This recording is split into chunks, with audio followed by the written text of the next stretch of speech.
Երևանն ընդունել է առաջարկները։ Բաքուն ասում է խաղաղության թուղթը պատրաստ է, երբ ու որտեղ ստորագրել, Բաքուն անպատասխան է թողնում Երևանին։ Ազատել Բաքվում պահվող հայերին Եվրոպան է պահանջում հրատապ բանաձևով, եվրապատգամավորներն իրենց ելույթներով ոչնչացրին Բաքվին։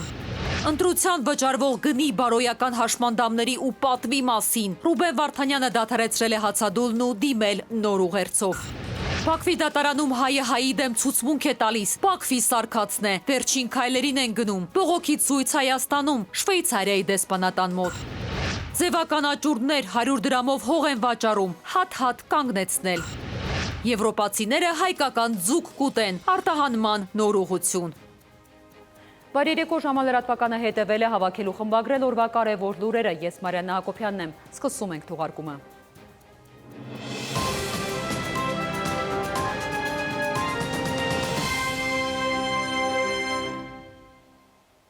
Վարչապետ Նիկոլ Փաշինյանը քաղաքացիական պայմանագիր նիստից առաջ լրագրողների հետ զրույցում հաստատել է, որ խաղաղության պայմանագրի շուրջ բանակցություններն ավարտված են, որ դա կոմպրոմիսային տեքստ է, որ միակողմանի ոչ մի դրույթ չկա։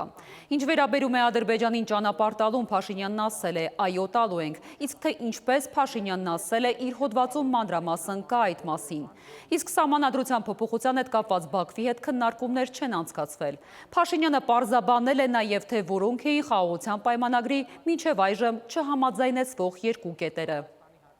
Երկու հոդվածներից մեկը վերաբերվում էր, որը ես նախորդ անգամ մեր զրույցում ասացի,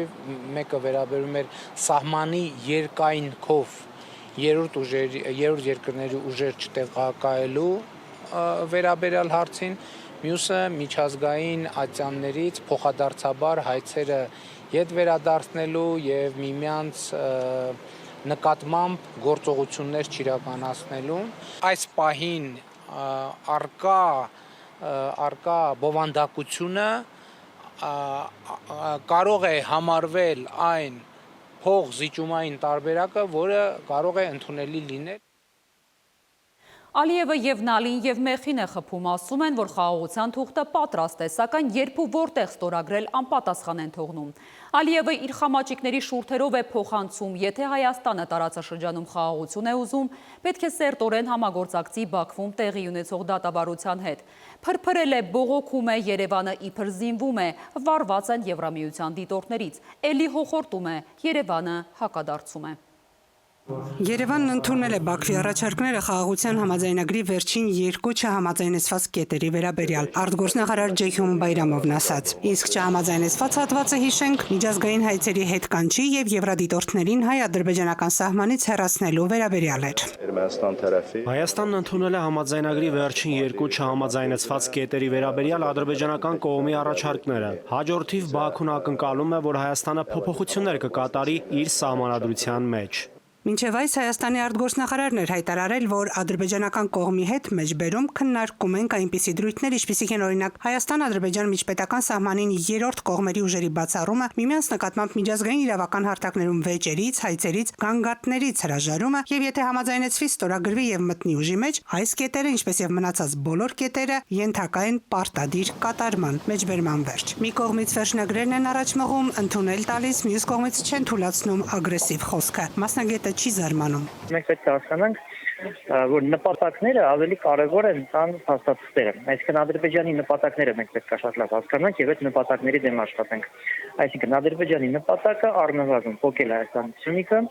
իսկ եթե մաքսիմալը նայենք, ստեղծել ստեղ արևմտյան Ադրբեջան։ Խաղաղության համաձայնագիրը պատրաստ է ստորագրման, Հայաստանի արտգործնախարարությունը հաստատեց։ Հայաստանի արտգործնախարարությունը դիվանագիտական խողովակներով Ադրբեջանի արտգործնախարարությանն առաջարկել է այս մասին համատեղ հայտարարել, սակայն պաշտոնական Բաքուն նախընտրել է հանդես գալ միակողմանի հայտարարությամբ։ Հայաստանի Հանրապետության արտաքին գործերի նախարարությունը հաստատում է Հայաստանի Հանրապետության եւ Ադրբեջանական Հանրապետության միջև խաղաղության եւ միջպետական հարաբերությունների հաստատման մասին համաձայնագրի նախագծի համաձայնեցված լինելու եւ նախագծի համաձայնեցման շուրջ բանակցությունների ավարտի փաստը։ Այսպիսով, խաղաղության համաձայնագիրը պատրաստ է ստորագրման։ Հայաստանի Հանրապետությունը պատրաստ է Ադրբեջանական Հանրապետության հետ սկսել խորհրդակցություններ համաձայնագրի ստորագրման ժամկետների եւ տեղի շուրջ։ Բաքուն լռում է ոչ տեղն է ասում, ոչ էլ ժամը։ Փոխարենը Ալիևը շարունակում է պահանջել, մեղադրել եվրոպական դիտորդական առաքելությանը մինչև Բայրամովի խոսելը մեղադրեց հետախուզության լրտեսության համար։ Անզեն միջնորդները, որոնք ընդամենը պարեկություն են անում հայ-ադրբեջանական սահմանին, նրա աչքի փուշն են։ Զարկ է տալիս երևակայությանը, պատկերացնում, թե նրանք իրենց կողմն անցնելու հնարավորություն են փնտրում։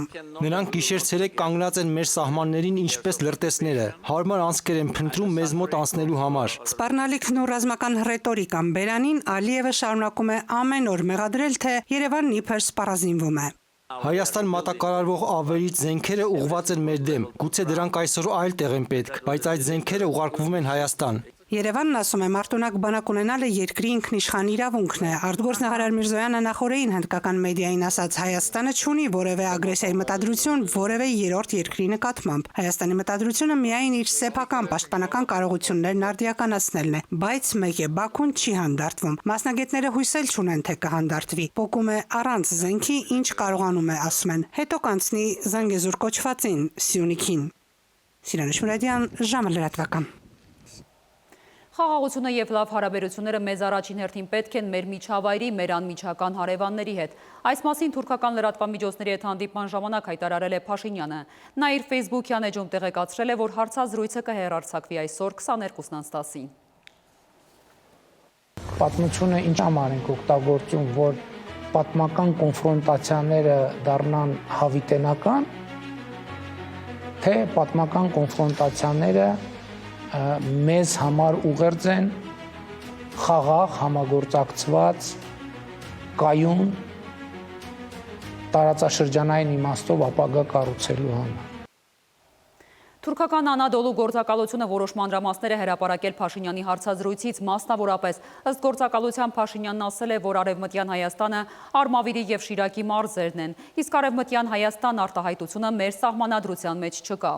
Ըստ թուրքական գործակալության Փաշինյանն անդրադարձել է նաեւ հայոց ցեղասպանության հարցին, նշելով, որ հայոց ցեղասպանության միջազգային ճանաչումն այսօր մեր արտաքին քաղաքականության առաջնահերթություններից չէ։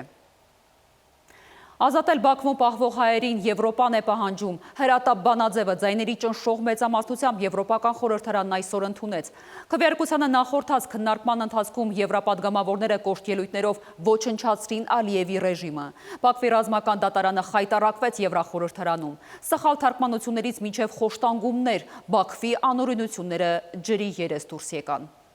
Եվրոպական խորհրդարանի կենտրոնական ամբիոնից դարձյալ մինչև վերջ խայտարակվում է աշխարհին քաչայտնի բռնապետը։ Ալիևի բոլոր հանցագործությունները եվրախորհրդարանականների սեղանին են։ Սևով սպիտակի վրա է գրված Ադրբեջանում պահվող հայերը, այդ թվում Արցախի նախկին ղեկավարությունը, ռազմագեր ու կարգավիճակ ունեն, դատավարությունները ապօրինի են ու կեղծ։ Եվրոպացի падգամավորները նախորդի երեկոյան քննարկեցին հարցը, Բաքվից պահանջելով գերիներին ազատ արձակել անհապաղ ու առանց նախապայմանների։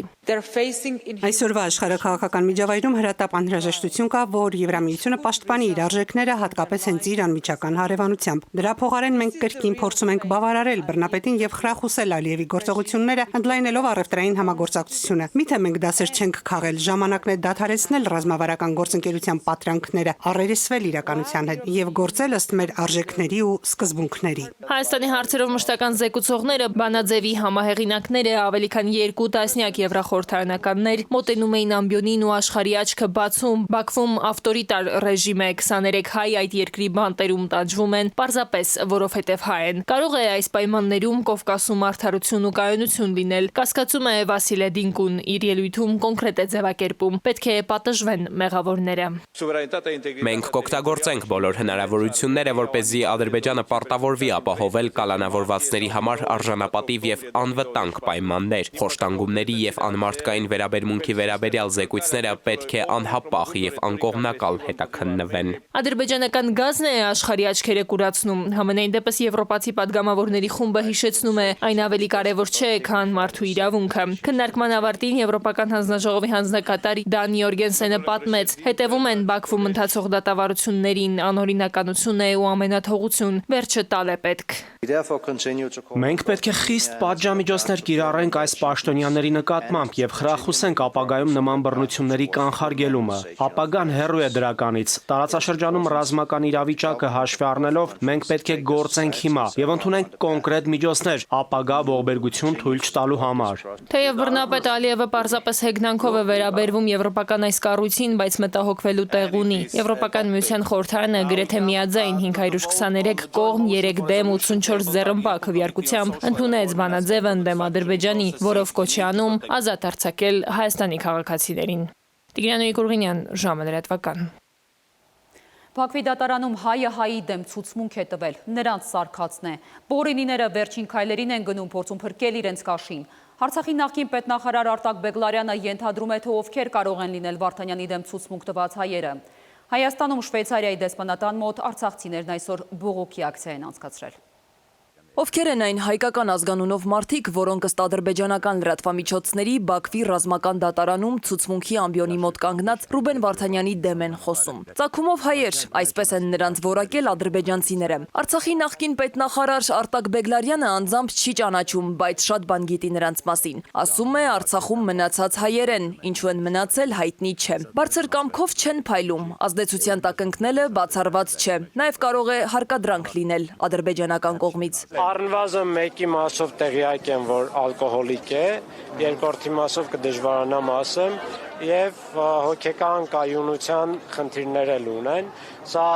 բոլոր արցախցիները գիտեն, ովքեր ճանաչում են այս անձանց։ Բեգլարյանը այդ հայերի մասին պատմում է Հայաստանում Շվեյցարիայի դեսպանատան դիմաց։ Այսօր այնտեղ հավաքված մի խումբ մարդիկ արցախցիների անունից բաց նամակ են տարել մեր երկրում Շվեյցարիայի համադաշնության դեսպանին։ 2024 թվականի դեկտեմբերին Շվեյցարիայի խորհրդարանի ստորին պալատը, Դաշնային խորհուրդը ընդունել է բանաձև, որով կառավարությանը կոչ է արել կազմակերպել Լեռնային Ղարաբաղի հակամարտության խաղաղ կարգավորմանը նվիրված միջազգային համաժողով։ Հիմա խնդրում են վերին պալատին եւս ընդունել բանաձևը, նաեւ դիմում Շվեյցարիայի կառավարությանը օգտագործել չեզոք միջնորդի իր փորձառությունը բռնի տեղահանված արցախցիների վերադարձի իրավունքի շուրջ միջազգային քննարկումներ նախաձեռնելու հարցում։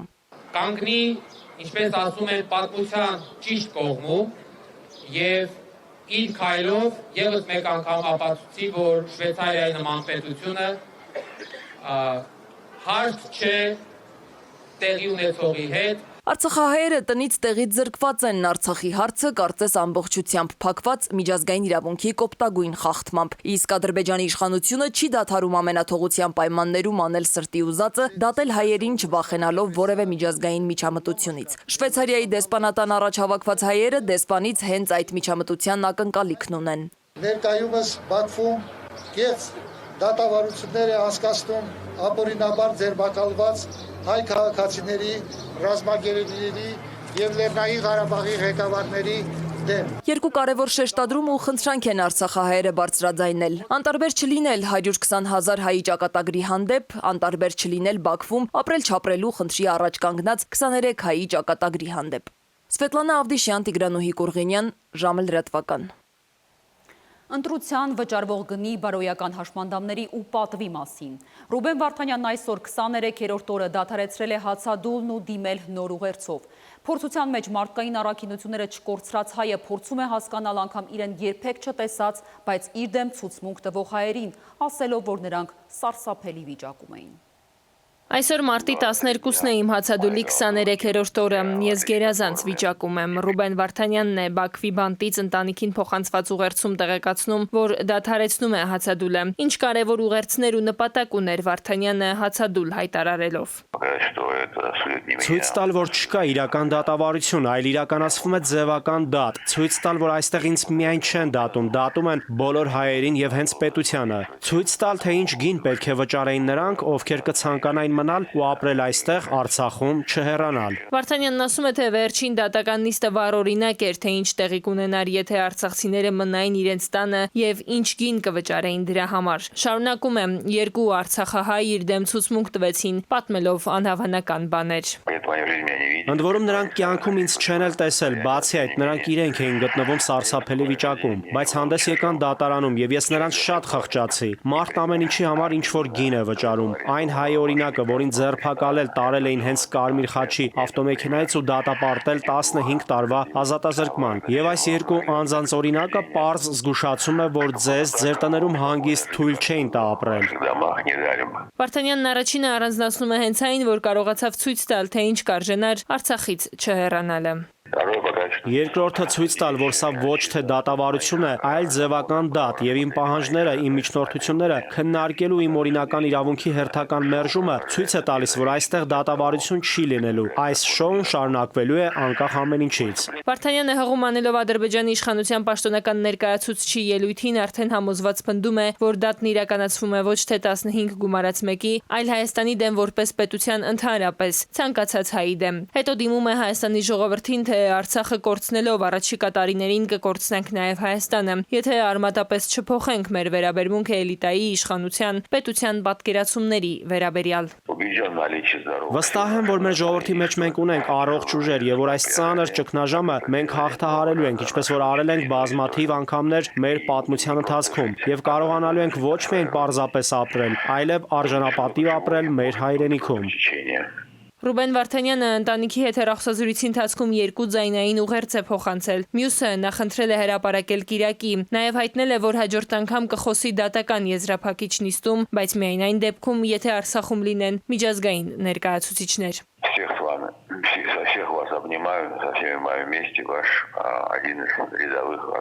Տիգրան Կուրգինյան, ժամը լրատվական։ Այս պահին կարճ դադար կվերադառնանք րոպեներ անց։ Ձևական աճուրդներ 100 դրամով հող են վաճառում, հատ-հատ կանգնեցնել։ Եվրոպացիները հայկական ձուկ կուտեն, արտահանման նոր ուղղություն։ Քնից արտանում պահնորդ են դառնում, չունեն ոչ տարածք, ոչ պայման, օրենքը կխստացնեն։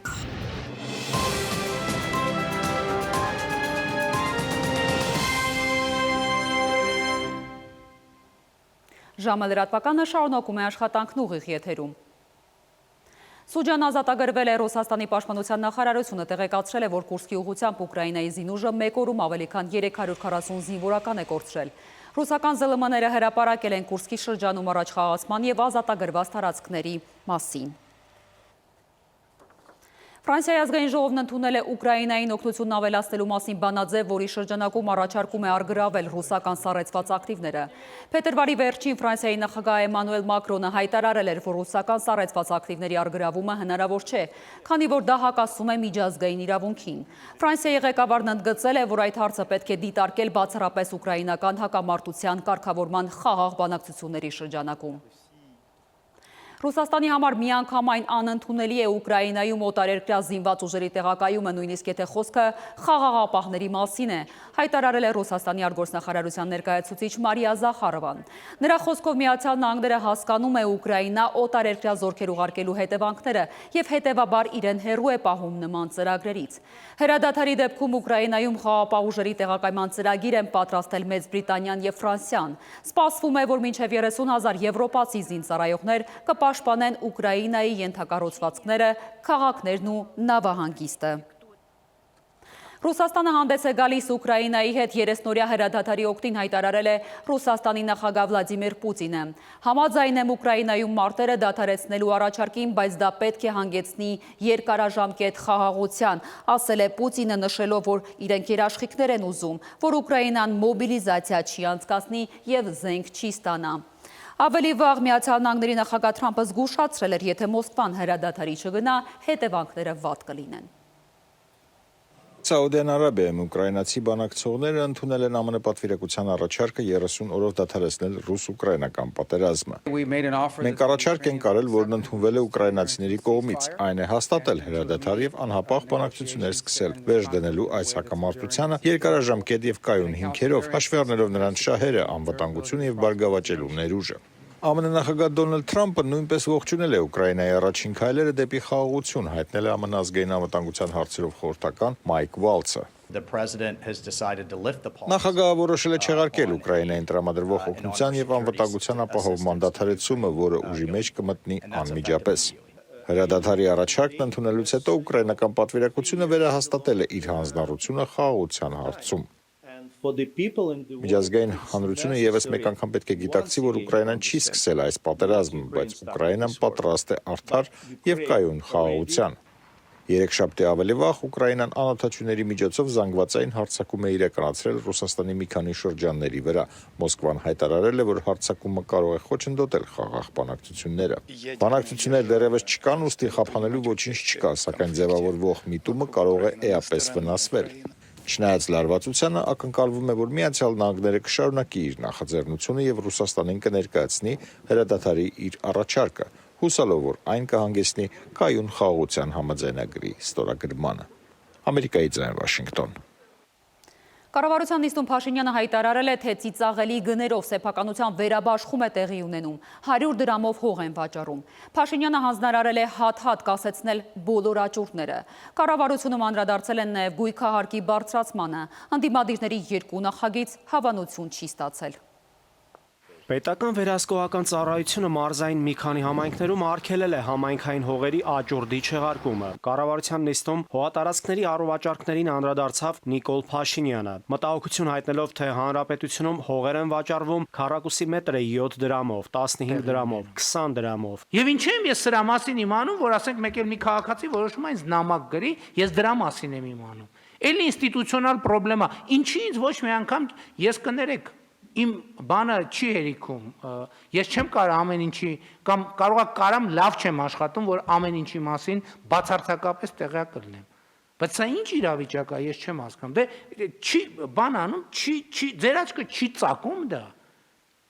որ ոնց կարա 100 դրամով հող վաճառվի։ Հողերի ձևական աճուրդներն ըստ Փաշինյանի պետք է վերանայվեն։ Կարող է այստեղ ուրիշ բան խոսում ենք, ես դռնից դուրս են գալիս, հետո ես այնտեղ մեգաֆոնը վերցնում եմ, ասում եմ ժողովուրդ, այն կառավարության նիստում որ ասցինք, դե այդ մոռացանք, ոնց պայմանավորվեցինք, տենց ենք անում։ Չի եղել, չէ, այսպիսի գոնե մի հատ դեպք 7 տարվա ընթացքում։ Եթե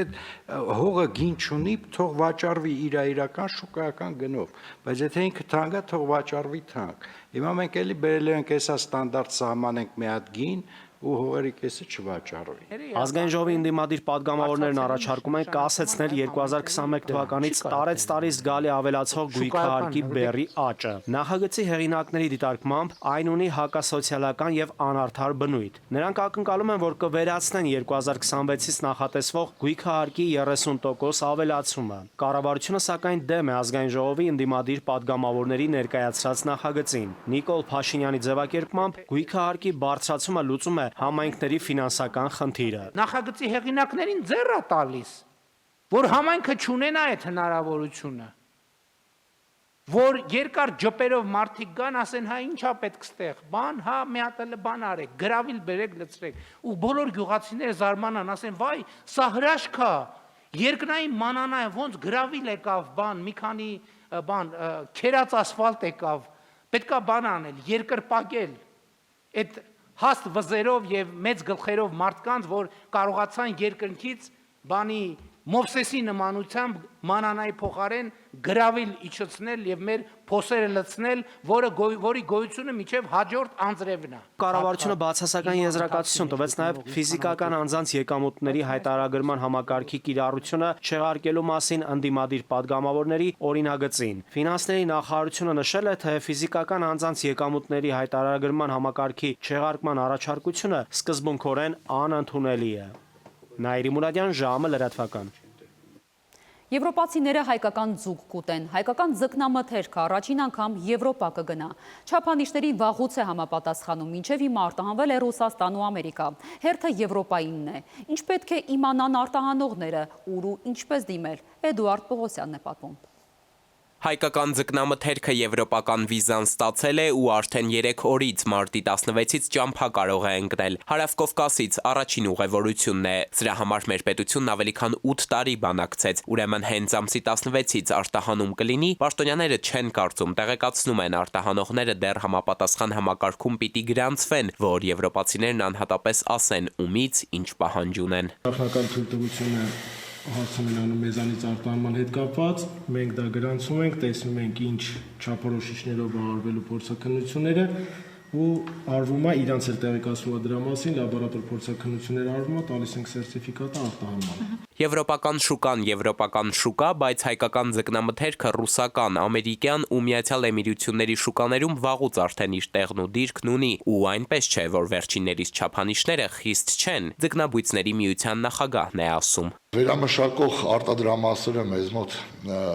90% եւ ավել հագեցած են եվրոպական արտադրության տեխնոլոգիաներով, այսինքն ձկնաբույսներն էլ ժամանակին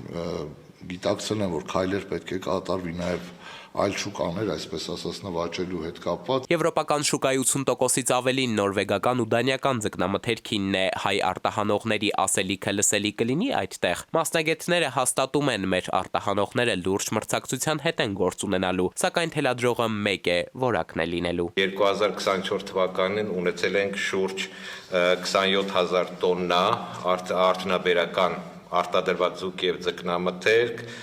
մոտավորապես 4-5%-ով ավելի աճ է եղել 23 թվականի համեմատությամբ եւ հուսով ենք, որ նման նշված գործընթացը ինքը ավելի խթան կհանդիսանա, որպեսզի մեր ձկնաբույսները կարողանան ավելի շատ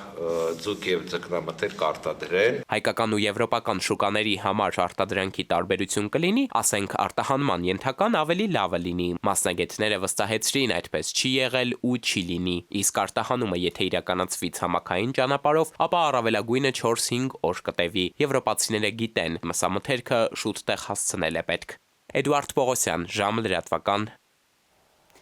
Ով ուզում քնից արթնանում պահնորդ է դառնում, չունեն ոչ համապատասխան տարածք, ոչ պայմաններ, մեկ տեսախցիկ են դնում ու իրենց պահնորդ կազմակերպություն անվանում։ Հիմա օրենքը կխստացվի, լիցենզիա ստանալն ավելի բարդ կլինի։ Պահնորդական ծառայություն իրականացնողները հայտնվել են անհավասար մրցակցային պայմաններում։ Ոլորտի մասնագետները ժամը լրատվականի հետ զրույցում նախ հայտնեցին, որ օրենքով պահանջվում է պայմանագիր կնքել ապահովագրական ծառայությունների հետ։ Գումարը մի 40-ապատիկ օրինակի համար ահագին մեծ ավելանալու է մեր պարագայում, քանի որ մեր շրջանառությունը բավականին մեծ է, եւ իմ մոտ հələ նույնիսկ կասկածել կա, որ այդ օրենքը կարող ընդունեն, բայց պրակտիկայում մեր երկրում այդ ապահովագրությունը կարող այդ գումարը նույնիսկ չապահովագրի։ Անգնելու ենք այն պատմության մեջ, որ օրենքում գրելու են մի բան, որը փաստացիում կատարելը ուղղակի անհնար է լինելու։ Հաջորդ խնդիրը, որից դժգոհում են պահնորդական ծառայություն իրականացնողներն, այն է, որ պահանջվում է նաև կյանքի ապահովագրություն, իսկ Հայաստանում կյանքի ապահովագրությունը ըստ ծառայության իրավաբանի գոյություն չունի։ Ապահովագրական ընկերություններն ուղղակի ասում են, որ Հայաստանում կյանքի ապահովագրություն չի արվում։ Առաջիկայում նախատեսվում է խստացնել պահնորդական ծառայությանը վերաբերող օրենսդրական կարգավորումները։ Պահնորդական ծառայությունների լիցենզիա տրամադրելու պահանջները որոշ չափով կխստացվեն։ Կսահմանվի տնտեսվարող սուբյեկտի տնտեսական եւ ֆինանսական ռեսուրսների առկայության վերաբերյալ նվազագույն պահանջ, համապատասխան տարածքի առկայություն, անհրաժեշտ համապատասխան կահավորմամբ աշխատակիցների նվազագույն քանակ։ Մենք գտնում ենք, որ որոշակի ստանդարտներ եւ չափանիշներ այ պետք է ներմուծվի, որպեսզի ընկերությունը լիցենզիա ստանալուց առաջ գոնե նվազագույն ինչ-որ մի քիչ խստացված չափանիշներին համապատասխանելու դեպքում որ լիցենզիա ստանա։ Առաջարկվում է նաև մասնավոր պահնորդական գործունեության լիցենզիա ստանալու համար պետական տուրքի դրույքաչափը բազային տուրքը 500 պատիկի փոխարեն սահմանել 3000 պատիկի չափ։ Այս տուրքն ի դեպ շուրջ 13 տարի չի փոխվել եւ կազմակերպության գործունեության ամբողջ ժամանակահատվածի համար վճարվում է 1 անգամ։ Նաիրի Մուրադյան, ժամը լրատվական։ Եվս մեկ դադարու կներկայացնենք թողարկման վերջին հատվածը։ Google-ը գրողի ծոցն է ուղարկում Բաքվի քարոզը, ստերը վաղուց են բռնել։ Մոխրացած դիուն ըռնակներով երիտասարդ նոր Խարբերդում վախեցած են։ Դամասկոսի հրթիռակոծությունից հայեր չեն տուժել։ Կայուն երկինք մինչև մարտի 19-ը, ավելին հաջորդ թիվ։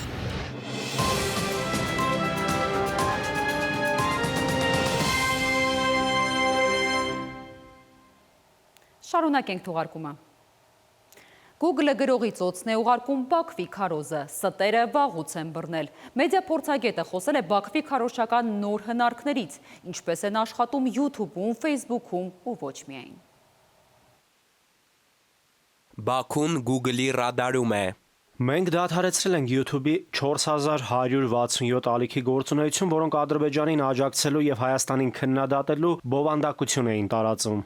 Սա միայն 2024-ի դեկտեմբերին, իսկ նախորդ տարվա ամբողջ ընթացքում Google-ը աղբանոց է ուղարկել ընդհանուր առմամբ ադրբեջանական 14,000 YouTube ալիք, որոնք Հեյդարի որդի Իլհամի քարոզչությամբ էին զբաղված, գովերքում էին այդ երկրում իշխող կուսակցությանը, Ենի Ադրբեջանին, դավաճանության մեջ մեղադրում ընդդիմադիր գործիչներին, հերքում Ադրբեջանում մարդու իրավունքների խախտումների աղաղակող փաստերը եւ իհարկե վատաբանում ու վիրավորում հայ ժողովրդին։ Հիմնականում ադրբեջանցիները փորձում են տարածել ապատեղեկատվություններ երկու ուղղությամբ, նախ եւ առաջ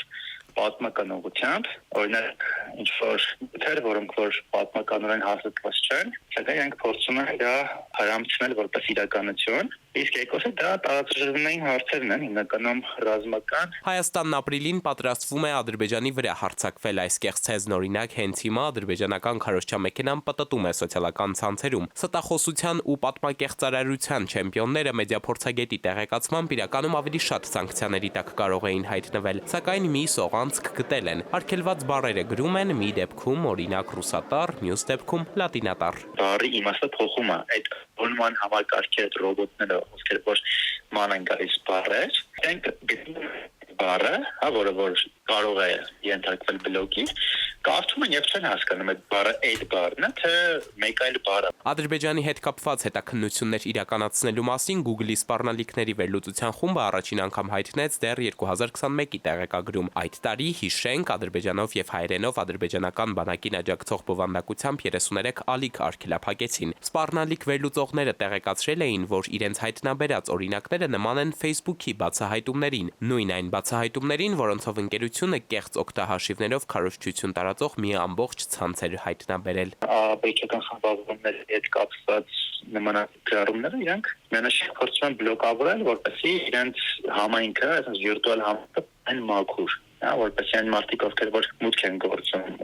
YouTube, որ ներքև լսելու կամ տեսանյութ դիտելու, այդ համայնքը չբախվի նմանատիպ լուրերի հետ։ Տեղեկագրում իդեպ մասնագետները չեն նշել, թե արգելափակված ալիքների միջոցով քանի տեսանյութ են տարածել կամ դրանք քանի դիտում են ունեցել։ Չեն անդրադարձել նաև տարածման աշխարհագրությանը ու թեև այսպես դժվար է հաշվարկել ադրբեջանացին ստերի ազդեցությունը, բայց մեդիափորձագետները նշում են նկատելի է, որ Ադրբեջանի հետ կապվող հետաքննությունները սպառնալիքների վերլուծության խմբի թիրախներից են։ Զգացել են Իլհամ Հեյդարովիչի ջղաձգումները կասկածել տեղեկատվական արշավների կազմակերպման ռեսուրսների վրա, որ ադրբեջանցի հարկատուները վճարում են, իսկ իրենց բռնապետ ղեկավարը դրանք վատնում, ընդամենը բավարարելու իր չարդարացված ամբիցիաները, իրականություն նկարող հեքիաթ հիշեցնող երազները։ Էդուարդ Պողոսյան, ժամը լրատվական։ Դամասկոսի հրթիռակոծությունից հայեր չեն տուժել, մոխրացած դի են հայտնաբերել նոր Խարբերդում, բացի այդ նռնակով երիտասարդն է մարդկանց վախեցրել։ Օրվա ուշագրավ թեմաները տեսաշարով։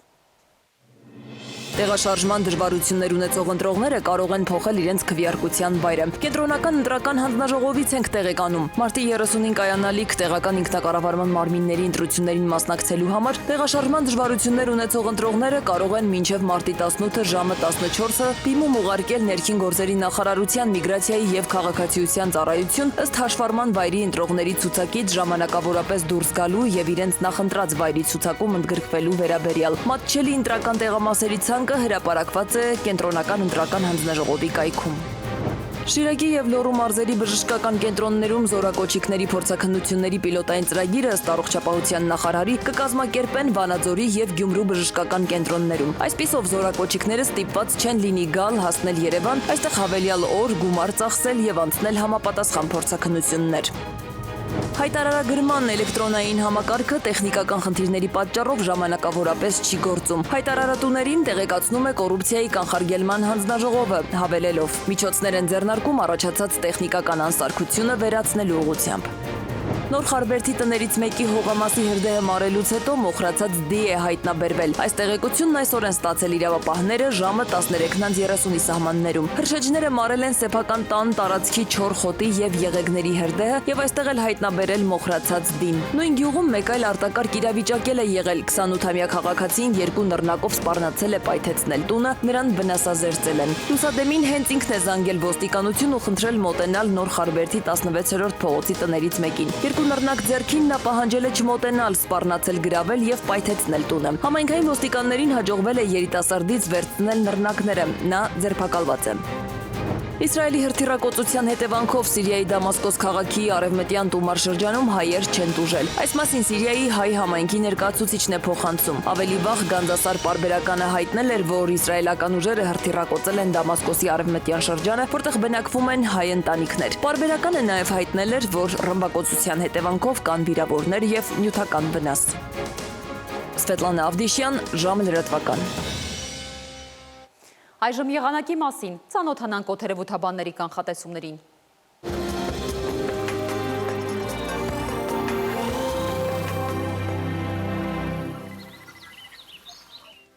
Բարի երեկո, եղանակի տեսության հովանավորն է Ֆերոսի ապրանքանիշը, իր հուսալի անվտանգ և գերխնայող գազի կաթսաներով։ Դրանք պաշտոնապես ներկայացված են էքստերիեր խանութ սրահների ցանցում։ Ֆերոսի եղանակ ստեղծող կաթսաներ։ Նախ օրվա եղանակը։ Մեր երկրի մեծ մասում ուրբաթը կանցնի արևոտ երկնքով։ Սպասում ենք առանց ստեղումների անտիցիկլոնային օր։ Ջերմաստիճանը շարունակում է կայուն բարձրանալ։ Մինչև մարտի 18-ը ևս 5 աստիճան։ Վաղը ցերեկը Շիրակում, Կոտայքում, Գեղարքունիքում, Արագածոտնի և Վայոց-Ձորի լեռնային գոտիներում կդիտվի 10-ից 16 աստիճան։ Վայոց-Ձորի և Արագածոտնի նախալեռներում սպասվում է 20-ից 24 աստիճան։ Լոռիում կանխատեսվել է 19-ից 23, Տավուշում 22-ից 26 աստիճան։ Արարատում, Արմավիրում սպասվում է 22-ից 24 աստիճան։ Սյունիքի հովտային գոտիներում կդիտվի 23-ից 26, նախալեռներում 17-ից 22 աստիճան։ Երևանում օրը կանցնի առանց ստեղումների արևոտ պայմաններում։ Այս գիշեր սպասվում է 5-ից 7, ցերեկը 20-ից 22, երեկոյան 14-ից 16 աստիճան։ Առանձնացված լուրերն այսքանն էին, շնորհակալություն ուշադրության համար, խաղաղ գիշեր եմ մաղթում։